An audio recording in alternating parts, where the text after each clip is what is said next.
Bom, vamos lá, né? Vamos começar pelo lá, Lito-Goda e o líquer.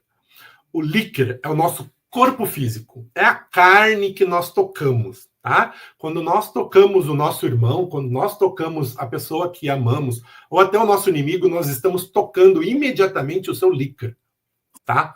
O líquer, ele inclui o sangue, que é o Ló. Ló, na verdade, é uma palavra em nórdico antigo, tá? Que significa aquilo que flui. Então, podemos entender não só o sangue, mas todos os nossos fluidos, as lágrimas, o suor, enfim, todos os nossos fluidos. Tudo que corre pelo nosso corpo, pelo nosso líquer, tá? E temos para nossa visualização o Lito-Goda. Lito-Goda é a nossa imagem divina. Foi o que nós recebemos de um dos irmãos de Odin na nossa criação. E é muito importante a gente deixar claro isso, tá? Todos têm um líquer. Todos os seres humanos têm um líquer. Todos os seres humanos têm um lá. E todos os humanos têm um Lito-Goda. A partir do momento em que nós entendemos o Lito-Goda como a imagem divina que está em todos, cabe a nós também enxergar o divino no nosso irmão. Afinal de contas, o nosso irmão, o nosso inimigo, as pessoas que amamos e as pessoas que não amamos possuem Lito-Goda. Todas possuem Lito-Goda. Todas possuem aparência divina. Porque essa aparência divina é o que nos identifica como humanos, tá? É muito importante entender a relação entre essas coisas, tá?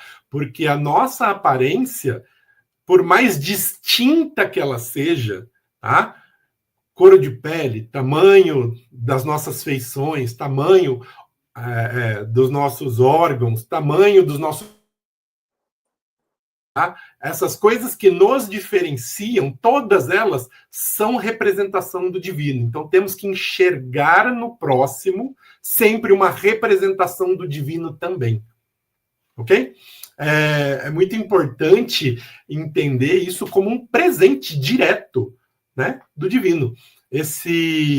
Todos esses elementos foram nos dados pelos irmãos de Odin no momento da criação. Quer falar alguma coisa a respeito disso, Brudi? Vamos lá. Esse trecho me recorda da Voluspa, que é um dos textos mais famosos. A Voluspa ela é muito importante para quem está querendo conhecer mais do paganismo nórdico, porque ela fala da origem ao fim da cosmologia nórdica, né? E bem no começo, a Volva, né, a voz que fala no poema, ela diz que ela lembra dos primeiros dias, quando Odin e seus irmãos, né, Hoenir e Lodor, caminhavam pela praia e encontraram Embla e Ask, que tradução seria carvalho e olmo, ou carvalho e teixo. Fica essa lição de casa para mim mesmo, de anotar, pesquisar e trazer para vocês. Mas eles encontraram duas árvores que não detinham as qualidades que fazem o ser humano.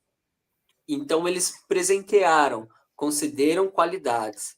O Lodor, em especial, concedeu o Lá e o Lito-Goda, né? E os outros irmãos, outras qualidades que a gente vai ver nos slides seguintes, né?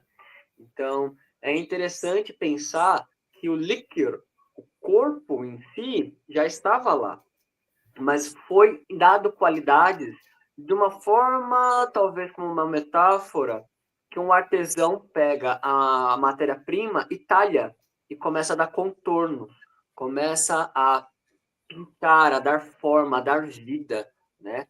A pegar aquela matéria-prima, mas ainda em estado bruto, e começar a inspirá-la a algo divino, né? E para fechar essa comparação de Ask e Embla serem árvores, na poesia nórdica nós temos várias expressões poéticas que comparam o ser humano como uma árvore, né? Como árvore da batalha, né? São várias expressões que o corpo físico é como um grande tronco, robusto e cheio de vida, mas com qualidades que são concedidas e diria até que nós aperfeiçoamos ao longo da vida, né? Essa é uma palavra importante, aperfeiçoar. É uma palavra que a gente vai falar bastante durante essa apresentação, principalmente no fim. E, lógico, quando nós fizermos os aprofundamentos a respeito de cada um dos elementos, nós vamos falar exatamente sobre isso, sobre aprofundamento, sobre melhoria, sobre iluminação, sobre tornarmos melhores quem nós somos a cada dia. Ok?